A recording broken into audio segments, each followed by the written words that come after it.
Okay, it says I'm live. So, YouTube and TikTok simultaneously. I got the new laptop. So today is episode 201. Last night was a complete shit show. Nothing worked last night.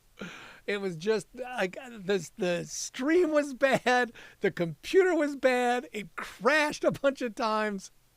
So I went out to Micro Center and I treated myself to a refurbished 32 gig RAM, 1 terabyte hard drive laptop. So I have a new, to me, laptop that's only a couple of years old as opposed to like 10. And I should be able to actually make this work. All right. So I can actually see comments. I see Live Local. She's in Las Vegas. So she's been texting and I can read it in a timely fashion. So if you text and type, I should be able to see it. You know, I see Gavin. I see Gavin's right in there. It says sweet on YouTube, so I can read stuff. It seems like it's on time, so that's good. We'll see if I can respond and if I can. The big thing will be the co-host. If I can get a co-host that can jump in here, that will be the big test. So if Jello or Kenzie gets in here, I'll see if they can do that. So if you're new to this, basically it works is that you haven't missed a thing because there's new news every single day when it comes to music. It's this ongoing sort of stream of consciousness. I just talk about the news and the music that went on this day in history. So things that happened today, the 18th of December from, who knows, I've gone back as far as single digits when cavemen were hitting logs with sticks. So, we're going to give it a shot. So far, so good. It looks like it's working. It's not too delayed. I can see my lips moving and the camera seems to be picking up in a timely fashion. So there you go. All right. All right. So, we'll start it off with this one. This one I found to be interesting and kind of funny and timely and everything else. So finally, the Coldplay Kiss Cam executive speaks out for the first time about that very viral incident, blaming the bad decision on a couple of culprits. So Kristen Cabot, the former astronomer HR executive, spotted on the Kiss Cam, remember, with her boss at a Coldplay concert, has spoken out for the first time. So she's come out with sort of, here's the deal. So this non-couple that got caught on this Kiss Cam at the Coldplay concert in July was basically hands down one of the biggest pop cultural moments of this year, of 2025. This former HR exec, remember, former, because she got shit canned after this, Kristen Cabot. Basically, she was spotted cuddling with her boss. So finally, she's coming to the table and she's going to go ahead and tell her story. She says that she believes she made a bad decision after drinking a couple of high noons. I mean, I think there was bad decisions made before the high noons, but that just maybe exacerbated the whole thing. And, she kept right on going with it. So on December 18th, pretty much, the New York Times and the Times of London both published an interview with Cabot. So this is just today, okay? This ex-head of human resources at Astronomer, the tech startup that she worked for, opened up about the July 16th incident. Cabot and Astronomer's then chief executive, Andy Byron, were shown on the Jumbotron at Coldplay's concert at Gillette Stadium in Foxborough, Massachusetts. They were basically, I mean, you saw it. I mean, again, unless you've been under a rock for the past 6 months, you saw these two kind of canoodling on the big camera and then kind of like, oh, shit, we're busted, and kind of like, I mean, almost immediately the footage went viral. Both of them were accused of cheating on their spouses with each other. As Cabot's story goes, however, she was already separated from her husband. Coincidentally, he was also at the concert and released a statement confirming they had amicably separated several weeks before the Coldplay concert. Basically, they're now, getting divorced. They've begun divorce proceedings because that kind of cinched the deal. If they were thinking of getting back, that wasn't going to happen after that. That was pretty much I think we're done, baby. I think that's the end of it. But basically she said, I made a big decision and had a couple of high noons and danced and acted inappropriately with my boss. And it's not nothing. Cabot told the New York Times from her New Hampshire home, I took accountability and I gave up my career for that. I don't know if she gave it up as much as she got her ass kicked out the door, but that's the price I chose to pay. Cabot said that Byron told her he was also in the process of separating from his spouse. We were sitting in the back of the stadium at the opposite end from the stage in the pitch black, just feeling totally anonymous, she told the Times of London. We were just dancing. I had had a few high noons. Andy was standing behind me and we were dancing and I grabbed him. Notably, Andy Byron has not publicly spoken about this situation. He has basically been as tight-lipped as you're going to get. I was so embarrassed and so horrified, Cabot told the New York Times. I'm the head of HR, and he's the CEO. It's like so cliche, so bad. Afterwards, they headed straight to a bar. We both just sat there with our heads in our hands like, what just happened, she recalled. You got busted on the Jumbotron canoodling with your boss. That's what just happened. You probably just lost your job and you're going to be splashed across the internet. I mean, that's what happened, basically. You all know what happened. The clip went viral. Every social media app on the planet had it, and it was quite literally all over the internet. Ultimately, they both, Cabot and Byron, resigned from their respective roles. In the fallout, Cabot said she was inundated with phone calls and emails.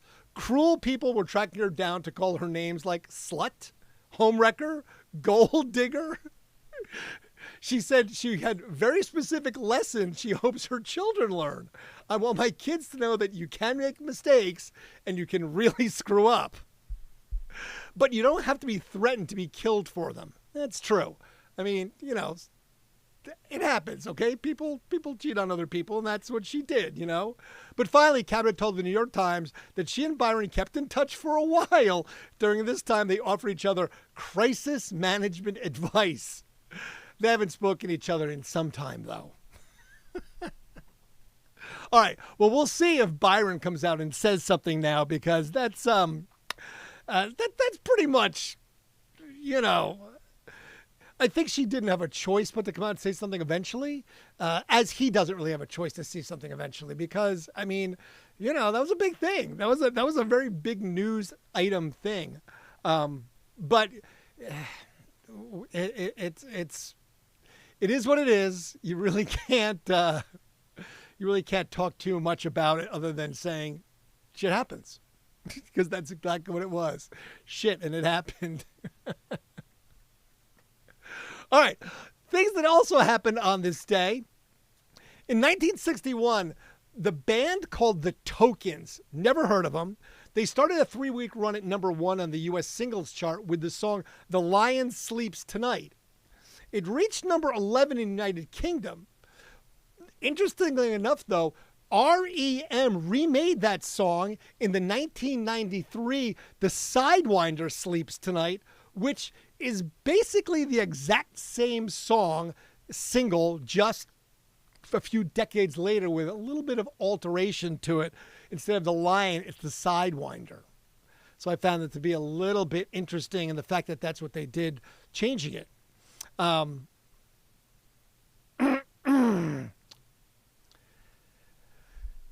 1966, a woman named Tara Brown was killed when driving at high speeds and colliding with a truck in South Kensington, London.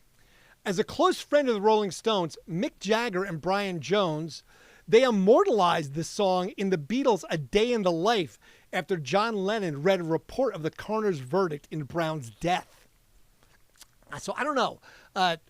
Getting killed and having yourself immortalized, or not getting killed and not being immortalized. I'm going to go with the not being immortalized and trying to stay alive part.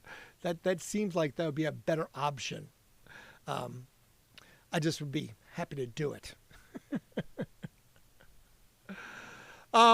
So this one I found to be, we'll see. I don't know. I will see if she actually can do it. No doubt, Gwen Stefani has been an exciting couple of years. They've been gearing up to make what is to be promised their next sort of big thing after taking a 9-year hiatus. The Gwen Stefani fronted 90s icons got back together to perform at Coachella in 2024. And their sets were packed with hits like It's My Life and Don't Speak. But they also unearthed deep cuts like Bathwater and End Is On This. That's what I get for not paying attention. See, I don't pay attention and the camera screws up. Pilot error. That's what I get. It's pilot error. What can I tell you? But anyway, after Coachella, they were united to play the Fire Aid benefit in January of this year. And in October, the band announced a 6-date residency in the Las Vegas Sphere. Now, I don't know if my LV Local got to go to that. If she did, and if she would be here, I'd be like, yo, LV Local, did you go to see Gwen Stefani play? I'd love to know. But they announced a 6-day residency at the Las Vegas Sphere barely 3 days later. And those dates all increased to 18, and all 12 dates that were in May have since sold out. But it looks like there's still tickets available for the 6 new June dates as of this day. So looks like we're going to have a few times you could go see No Doubt play this summer if you're in Las Vegas. Now, No Doubt bassist Tony Kanal spoke with Consequences in December and basically shared deets about the process of headlining the Sphere. He also shed light on the moment it finally sank in that the band was back together for real. Apparently, there was a eureka moment while they were under the Coachella stage about to go on. There's nobody else except the 4 of us, he said, and you're looking at each other and you're like, oh shit, this is about to go down. So No Doubt has a big year ahead of them, but they're back in fine form. The last time No Doubt went on an actual tour, played more than a couple of festival slots, was in 2012. Before that, there hadn't been any new music since Rocksteady in 2001. Then in 2004, Gwen Stefani started her solo career, which marked pretty much the first long hiatus of No Doubt. But then looking back, 2026 is a long-awaited treasure for the die-hard fans. Gwen Stefani, Tony Kanal, Andrea Young, and Tony Dumont still have similar energies together and same as the 90s. And according to the review of their second Coachella weekend, while middle age has forced some changes in their live show, they've settled well into this new energy. Notably, they still have the chemistry of their early works. Now, I didn't get to go out and see them, but I would absolutely be excited to go see No Doubt play again. I saw them play, it was 15 years ago, 16 years ago now, but I would definitely want to go see that. Gwen always put on a great show, and No Doubt was a great, great live band. According to Kanal, planning for a residency at the Sphere is daunting, but overall still exciting. We started this creative process months ago, and we're deep in it now, he said. You think that you have a lot of time, but you actually don't. And you really have to make decisions ahead of time so they can start building the content and rendering it in that very high-res way that you need to do in a place like the Sphere. Fortunately, the set list came without incident, and No Doubt is familiar with the creative director working at the Sphere, Baz Haplin, the CEO of Silent House. Basically, he's the king of immersive graphics and imagery for Sphere residencies. Bands like the Eagles, U2, and the Backstreet Boys all have done their residencies there, and Haplin was the guy who made it all happen. In 2009, Haplin also did creative work on No Doubt's summer tour, so clearly they're in good hands with someone that they've worked with. I would definitely be excited to go see No Doubt in the Sphere. I have not gotten a chance to make it out to see any of the shows in the Sphere. I did have a couple people that went and saw The Wizard of Oz. They said it was amazing. U2 and a couple other shows. So, So far, so good. I've heard nothing but amazing stories about what happens in the Sphere when you go to see a live show. So I would definitely be interested in going to see some myself. And I think I will definitely make sure I get a chance to get out there pretty soon. This is one of those things that has to happen. In 1982 on this day, on December the 18th, Hall & Oates started a 4-week run at the #1 slot on the singles chart with Maneater. It was the duo's 5th U.S. #1, and it was their biggest hit in the UK ever, reaching #6 on the charts. They weren't really overly loved back then, a little bit less so in the UK than here in the States, but that's just the way it works. Now, this one's not as horrible. In 1983, Rolling Stone's Keith Richards married his 27-year-old girlfriend, Patty Henson, on his 40th birthday. So, realizing that, it's Keith Richards' birthday. That kind of gives it away when you know what the day it is. But again, 27, 40, not horrible. It's not, marrying your 13-year-old cousin, so that's a good thing. Just saying. In 1988, Mike Peters of The Alarm was rushed to a hospital after having his eyes burnt by spotlights during a gig in Chester. Basically had to remove himself from the tour and cancel all of their UK dates after that. So, what kind of spotlights are you using that are burning your eyes? Lasers? I don't disbelieve it, but it's horrible. In 1999, the Spice Girls unveiled their waxwork look-alike in Madame Tussauds in London. Each model had cost $55,000 to make. Oh man, really? That's 5 Spice Girls, $55,000 each. Well, we're looking at about $275,000 of Spice Girls. I don't know. It seems like that's a bit much. That's all. I'm not going to talk about Christy McCall. She got killed in a boating accident. It's pretty horrible. In 2000, NSYNC fan Daniel McGuire filed suit against group members Justin Timberlake, alleging that he harassed and verbally assaulted her. McGuire was 15 at the time and filed suit in St. Louis, Missouri, charging Timberlake with false imprisonment of a minor. I went to look for the rest of this story, but then got disinterested in it because I was like, I didn't really hear much else about this, so I don't really want to get into the gory details. It just sounds a little bit horrible. I was like, really? Oh, that's I don't know. It just sounds kind of crappy. Now, we talked about James Brown the other night getting arrested and put into jail for 6 years. So apparently afterwards, he made a mea culpa and everything was good because in 2003, James Brown and country western star Loretta Lynn were honored for their contributions to U.S. culture. The pair were invited to the gala attended by President George Bush at the Kennedy Arts Center in Washington, D.C. So I guess almost forgiven of gun charges, cocaine, running from the police, assault, and everything else from James Brown. So, Kens! All right, so hold on. I'm going to see something real fast, Kens. Let's see. I may be able to. Hold on. Let's see if I can get Kens to be live with me. Wouldn't that be fun? Co-host is not available at 4. Oh, you got to be kidding me. It says my resolution. Adjust your live settings and try again. I don't know how to adjust my live setting. What the crap, man? It's always something. It's always something. Hit the damn like button. I don't know what I have to do to adjust my... What is it? Tell me what I have to do. I can't go live because it's not available in 4.3. I have to go to... 967.20 resolution. I don't know if that means I have to lower it or raise it. I don't know. I'm so confused. But at least it sounds like I can do it. Let me see if I can change the aspects. No, I can't. I can't do both. It won't let me do both. just what do you want to do? Editor or director mode? Whoa. That's kind of crazy. I don't know what it's doing here. Camera below, live studio.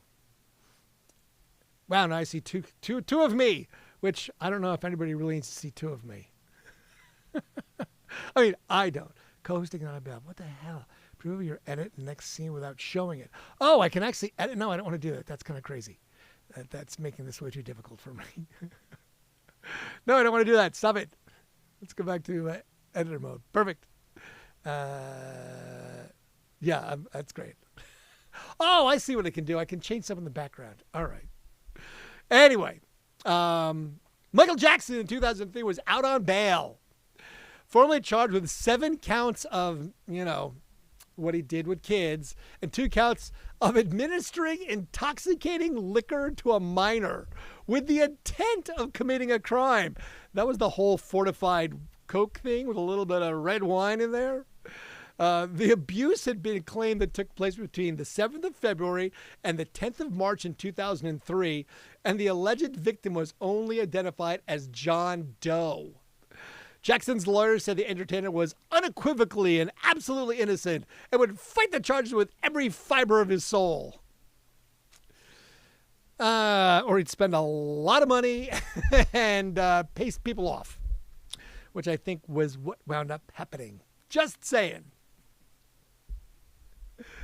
Let's see. All right. I'm going to go back to seeing if I can make this happen. So if I go to this thing, hold on. I'm going to do this when we're live here, people. So sorry. If I screw something up along the way, I just have to try and do this. So camera below. Okay, so live 4:3. What do I have to do to change that? So if I change the camera, come on, change the camera. How do I change the camera? Oh, whoa. Stop freaking out. It wasn't me. Let's see. Add theme, switch layout. All right, switch layout. So it's not available. Oh, I can't switch the layout when it's live. Okay, well, I guess that's part of the problem too. This is just kind of crazy. It definitely, camera, let's see, camera settings. All right, maybe I can do this. Camera settings, no, I don't know. I'm so confused. I don't know what it's going to let me do or what it wants me to do. It wants me to change something. So I don't know what it wants me to change, Kens. Oh, wait, here we go. Okay. Oh. Okay, resolution this is what's recommended, maybe. Okay, try that. Okay, reset. Apply. Now let's see if I can do it. Let's see if I can do this. Co-host. No! Okay. Man. I'm trying so much to get this right. At least it's let me get and do something. Don't forget to hit like, people. Smash that like button. Blow it up. Destroy it. Break it. Do things that you might regret to your computer later. Just saying. All right, let me see. Let me see.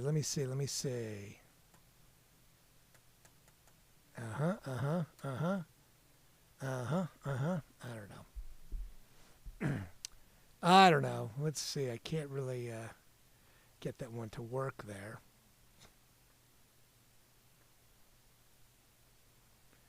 Multi-guest. No. All right. Anyway, a guitar played by George Harrison and John Lennon sold for $570,000 at auction in New York City on this date in 2004. The Gibson SG guitar was used by Harrison from 1966 to 1969, including the recordings of Revolver, and then by John Lennon during the White Album sessions. Other items at Christie's auction included a letter by Kurt Cobain, which basically he had penned as a school report, $19,400, and a book report by Britney Spears. Britney, you actually did a book report? You'd only sold for $1,800. What are you going to do? It's Britney. All right, I'm inviting Jello. Let's see if Jello wants to come and do this. Service internal error. Of course there is. You fuck. Invite sent. Oh my God, I got an invite sent. We'll see. So, yeah, that's what happened in 2004. People made money selling stuff. Now that I'm just not going to read because that was terrible. Pete Dougherty, Baby Shambles singer, was arrested on suspicion of driving under the influence of drinks or drugs after being stopped by the police in East London. Police said the 26-year-old had been driving erratically. Officers sent suspicious substances found in the vehicle for analysis. Dougherty was released on bail. They didn't say what those substances were, but clearly they were suspicious. Oh, man. So the band In Dubs in 2013, Phaser, was declared bankrupt. The 26-year-old rose from fame alongside In Dubs bandmates Konstantinos and Konstantopoulos Dapi and Tulsa Konstantopoulos. In Dubs had 8 songs in the official singles chart. Their most successful track was the appropriately titled Number One, which hit the top spot in 2009. Bankrupt at 26. Well, you know, could be worse. Could be much worse. All right, Jello, where are you? There you are. Oh, you vanished. Let's see if I can get you to jump on here. All right, let's see what else. What else we got going on here? 2013, Lost Prophets singer Ian Watkins was sentenced to 35 years in jail for a string of, you've read, I'm sure, about Ian. Watkins, 36, from Pontypridd, Wales, had pleaded guilty at Cardiff Crown Court last month to 13 offenses. He died from stab wounds to the neck after being attacked while imprisoned at HMS Prison on October 11th of 2025. So basically, he went to jail in 2013, and he made it all the way up until just this October when they finally decided that, they weren't going to deal with him anymore. And, unfortunately, that's the end of that. That was a story that we talked about, actually, a few months ago. 10 years ago today, the medical examiner finally came out with the cause of death for Scott Weiland, frontman from Stone Temple Pilots. Scott died from a toxic mix of drugs, including cocaine, alcohol, and ecstasy. Weiland, who was 48, rose to fame with Stone Temple Pilots. He was found dead on his tour bus outside a hotel in Bloomington, Minneapolis on the 3rd of December in 2015. So the autopsy basically conclusively came back that it was death by misadventure. Death by misadventure, because that's what happens. You got to stay away from those drugs, kids, especially when you're no longer a teenager. When you're in your 40s, doing a lot of cocaine and ecstasy is probably not your best bet ever. Just saying. Just saying. What can you do, right? That's all I'm telling you. Death by misadventure, ladies and gentlemen. All right. Let's see. I had one more thing I think I was going to get onto. What? Guest to invite. I want to invite somebody right here. I'm going to invite Jello. I see Jello right there. I'm going to invite Jello. Invite Jello right there. The invite is sent. So Jello may be able to jump in here and do this. We never know. Dun, dun, dun. All right. I was going to say my last story. So basically the best electronic blood rave-esque albums of 2025, I've got that list. This was the highlighted list of these ravey albums, these goth. There's many great electronic albums that came out in 2025, but these are the ones that if you're a DJ and you want to do that Blade Blood rave, these are the ones to play. First one would be Salvation by Rebecca Black. You got to listen to this. It's Rebecca Black. Listen, I was skeptical at first a little bit. The girl who made the most hated song in the world is still putting out music, and it's good, but pretend that 2011 didn't happen. And for a moment, approaching a Rebecca Black with a clean slate, and Salvation is a club-ready album with the most exquisite kind of neo-goth industrial attitude saturated in its 7 tracks. It was released in February of this year, and its standout track on Salvation includes Trust. Sugar Waste Cyanide, meanwhile, American Doll and Tears in My Pocket still have danceable beats, but are much more lyrically vulnerable. Overall, the project is an exercise in putting aside bias and remembering it's now fully realized that she is an artist in her prime. Next on the list, we've got Pressure by Julia Wolf. Julia Wolf loves Twilight, and it is evident in the way that she makes music.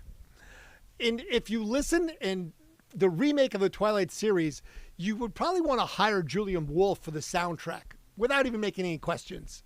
Her work has the same kind of moody darkness that invokes this blue-tinted atmosphere.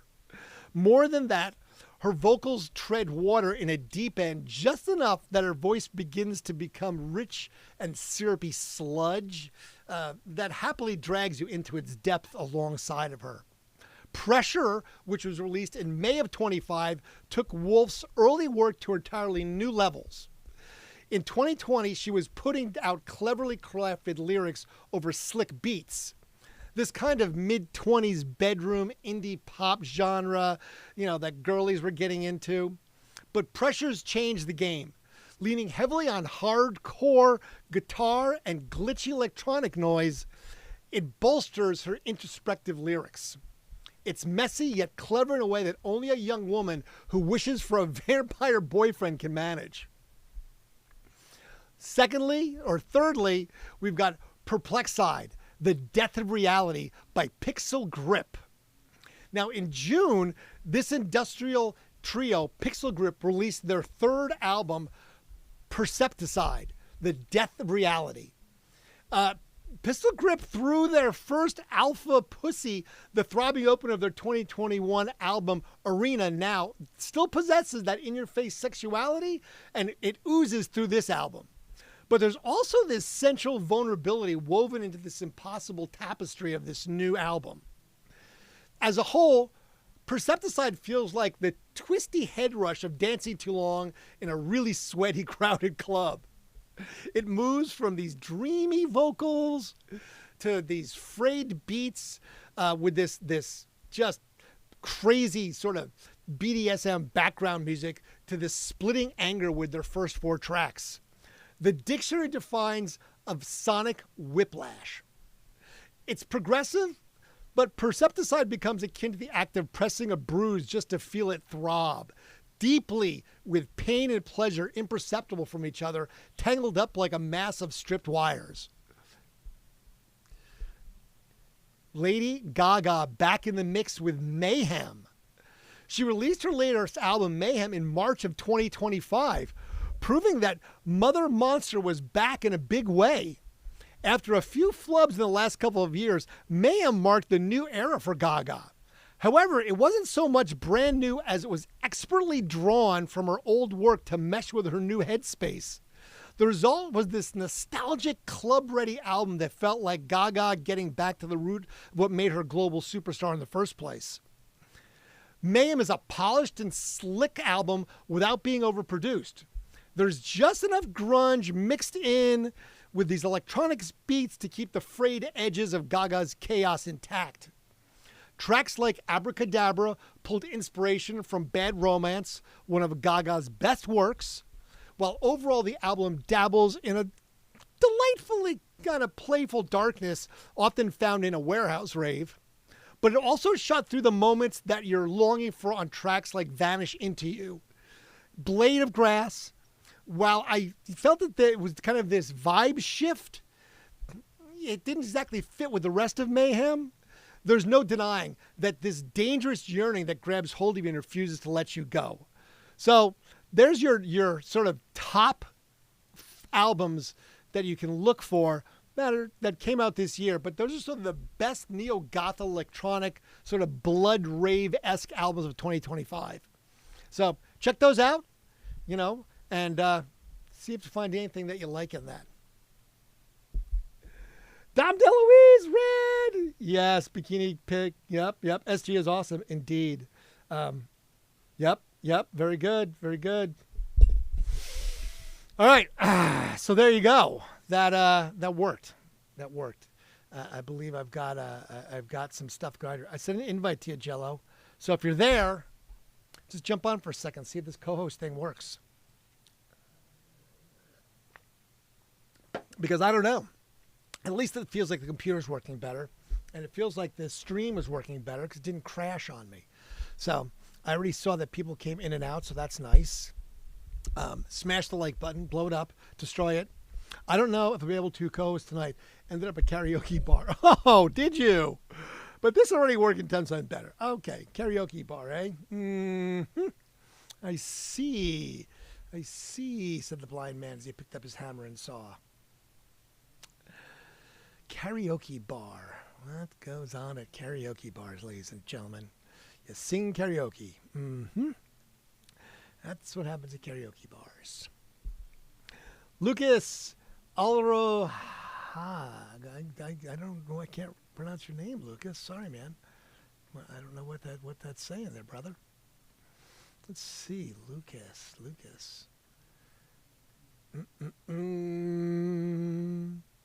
Pookie! What's up, Pookie?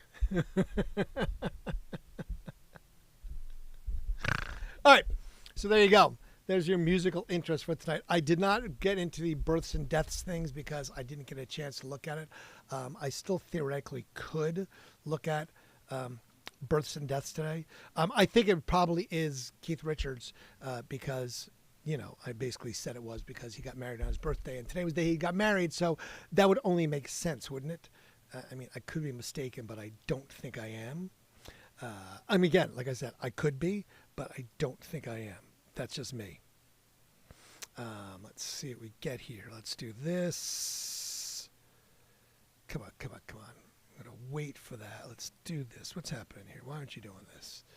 All right, let's do that. Let's do that. Let's do this. Let's do this. We're going to do that. Come on. What the hell, man? Stop doing that. Man, I'm just having pilot error today, left and right. There we go.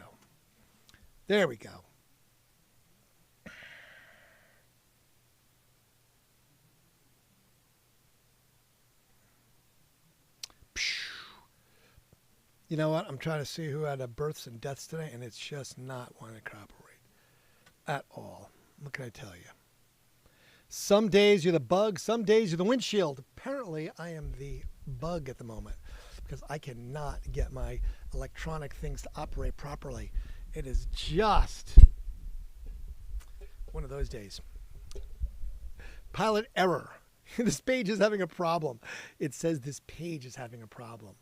It's more like I'm having the problem, and it's the page that's just participating in me having the problem. All right, let's see if I can find where the birthdays were. All right, I can find it on my list here. Here's my list. Birthdays. Betty Grable, birthday today. Steven Spielberg, his birthday today. He's 79. Who else? Ray Liotta would have been, if he didn't die. He died like 3 years ago. He's from Newark, New Jersey, of course, right? Because he definitely had that Jersey guy kind of thing. He was actually from New Jersey. Brad Pitt, 62 years old today. I just watched him in F1. It was a good movie. It was okay. A little predictable. Steve Austin, 61 today. Terrible Steve Austin. Katie Holmes, 47 today. Christina Aguilera, 45 today. Man, all sorts of people with birthdays today. And then who else? Let's look at that. We've got some musicians' birthdays today. What do we got? We got Betty Grable, already said her. I'm not going to say her again. Keith Richards, 82 years old today. Good old Keith Richards, 82. God bless the Rolling Stones. The man is still out there making it happen. 82 years old. DMX, the rapper DMX, who's not alive anymore, but today would have been his birthday. You know, that's Christina Aguilera. Billie Eilish is 24 today. So Billie Eilish and Keith Richards both have the same birthday. Who knew, right? That's a good one right there. I didn't know Billie Eilish had her birthday today. I would have said, happy birthday, Billie Eilish. We love Billie Eilish. She was fun. She came and visited us at the radio station. She was a very, very nice person. She was very interesting, very entertaining also. You have to appreciate that. You know, sometimes you can run into artists that aren't that way. It was funny. Alison Mosshart, who would you think would not be great, was actually amazing. She was so nice when I met her. She came into the station. She was having a crappy day. And I forget, I did something that made her day better. And she just was like all smiles the rest of the day. Oh, you know, we lost today. Chris Farley died today. You know, the guy who lived in a van down by the river. Chris Farley. Today is the anniversary of Chris Farley's death. He died back in 1997 of a drug overdose at the age of 33. Poor Chris Farley. But yes, we lost Chris Farley today. Zsa Zsa Gabor, the one who slapped the cop in Beverly Hills, she died today at the age of 99. So, you know, you gotta love Zsa Zsa. Slapped the cop in Hollywood, California. Or Beverly Hills, one of those two. So that's what happens. What happens. All right. Yes. Vegan Billy. Looking at the helicopters in the end. Yes. Yes, yes, yes. Is that a beautiful thing or what? All right. Nobody's commenting. You're just sitting there. Cam bam. You just come in. You don't comment. Just come on, people. Mm-hmm. Well, I'm happy that my new computer is working better.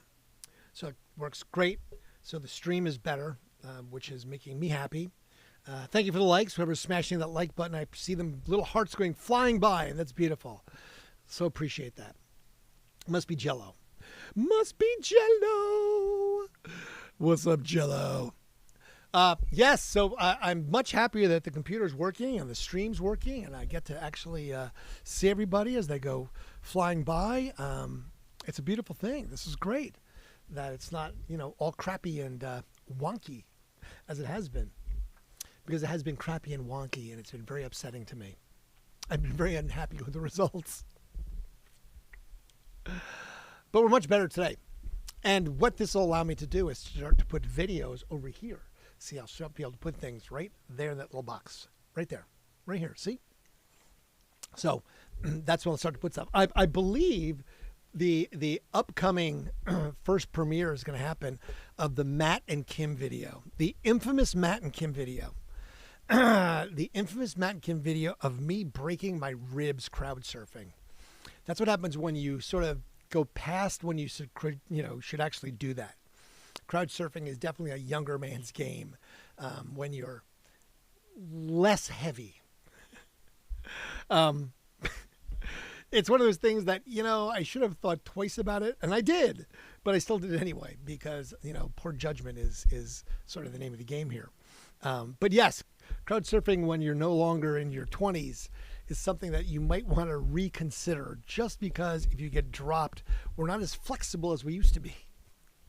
And breaking a couple of ribs, I can tell you from firsthand experience of breaking ribs in the past, sucks. It sucks because it hurts and it doesn't get better for weeks. Breathing becomes hard. Laughing is impossible. Sneezing is, you know, sort of paramount to wanting to, you know, I don't know what. It's just not good. It's just not good. None of it's good. So highly recommend that you do not break your ribs. So that's just me. All right. So I would just just want to say thank you so much. Appreciate everybody for coming in out on this beautiful, beautiful Thursday night. Tomorrow's Friday, so hopefully everyone's getting ready for the weekend and they've got something big planned. Christmas is like right around the corner. Can you believe this? I mean, what the hell, people? It's the 18th of December. Christmas is in like what? 7 days? It's nuts. It's 7 days. It's 1 week away. That's nuts. It really is. I can't even believe that it's only a week away. All right. Well, we'll do our best, but we'll have to celebrate the holiday season and New Year's and then 2026. Yeesh. I don't know. We'll have to see what we can do about that. So, all right. I'm going to depart. And so like Mr. Rogers' Neighborhood, I take my coat off now and I put my coat away. So it's my work coat now. So it's a beautiful day in the neighborhood, a beautiful day in the beauty wood you be mine? So I put the coat on when I get down here. I take the coat off when I get ready to leave. Very Mr. Rogers-esque. Very Mr. Rogers-esque. All right. So we'll do this again tomorrow, and we will have another exciting night. So smash that like button. Appreciate you all for coming and being here for as long as you were here. You got to tell me what you want to see. If there's things that I'm not doing, you got to tell me. You know, I can only do so much. I'm only one person. Well, I've got a great team though, so they're assisting me. They're making sure that I get through it and I don't screw it all up. Besides that, you know, what else are you going to do, right? Okay. Appreciate you. Thank you so much. And as per usual, I will push the little button and I will fade to black. Thank you.